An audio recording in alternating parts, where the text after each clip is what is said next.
নমস্কাৰ বন্ধুসকল, মই হিৰেন। আজি এই ভিডিঅ'টোৰ উদ্দেশ্য হৈছে অৰ্শ বিবাহ। সৰ্বপ্ৰথম মোৰ চেনেলটো আপোনালোকে ছাবস্ক্ৰাইব কৰি ল'ব, যাতে মোৰ পিছৰ ভিডিঅ'বিলাক আপোনালোকে সহজে পাব পাৰে। লগতে মোৰ ভিডিঅ' যদি ভাল লাগে তেন্তে লাইক আৰু শ্বেয়াৰ কৰিব, কমেণ্ট কৰি আপোনালোকৰ মনোভাৱ প্ৰকাশ কৰিব। এতিয়া মূল বিষয়লৈ। আজি এই ভিডিঅ'টোৰ উদ্দেশ্য অৰ্শ বিবাহ কি, অৰ্শ বিবাহৰ বিষয়ে সম্পূৰ্ণ তথ্য আপোনালোকে এই ভিডিঅ'টোৰ জৰিয়তে জানি লওক।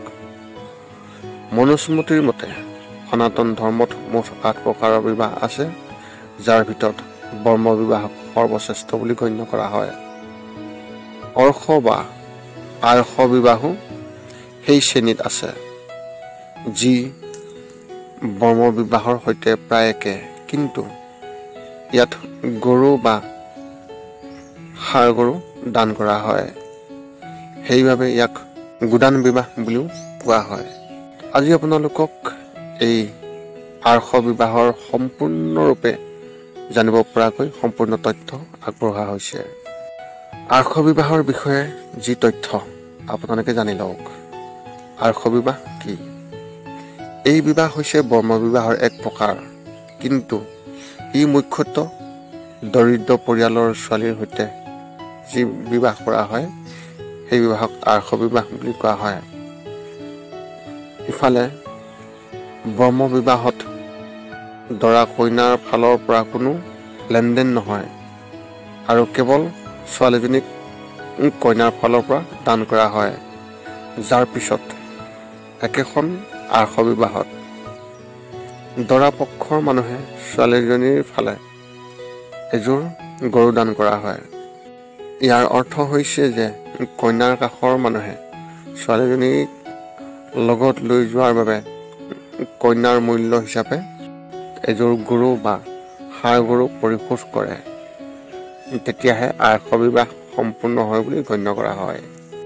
অৰ্শ বিবাহ কেনেকৈ কৰা হয় সেই বিষয়ত কিছু তথ্য। ইয়াত গোটেই প্ৰক্ৰিয়াটো বৰ্ম বিবাহৰ দৰে, একমাত্ৰ পাৰ্থক্য হৈছে যে ইয়াত এযোৰ গৰু দান দিয়া হয়, অৰ্থাৎ ইয়াৰ লেনদেন আছে। আনহাতে বৰ্ম বিবাহত যিকোনো ধৰণৰ ধন বা বস্তুৰ লেনদেন সম্পূৰ্ণৰূপে নিষিদ্ধ বুলি গণ্য কৰা হয়। ইয়াত দৰাৰ লোকসকলে বেছিভাগ ঋষি বা ধনী পৰিয়ালৰ সদস্য আছিল, যিয়ে ছোৱালীজনীৰ ফালৰ লোকসকলক সহায় কৰিবলৈ এযোৰ গৰু দান দিছিল, যাক তেওঁলোকৰ খেতি আৰু জীৱিকাৰ ব্যৱহাৰ কৰিব পাৰে। বৰ্তমানৰ যি আৰ্শ বিবাহ সেই বিষয়েও জানি লওক।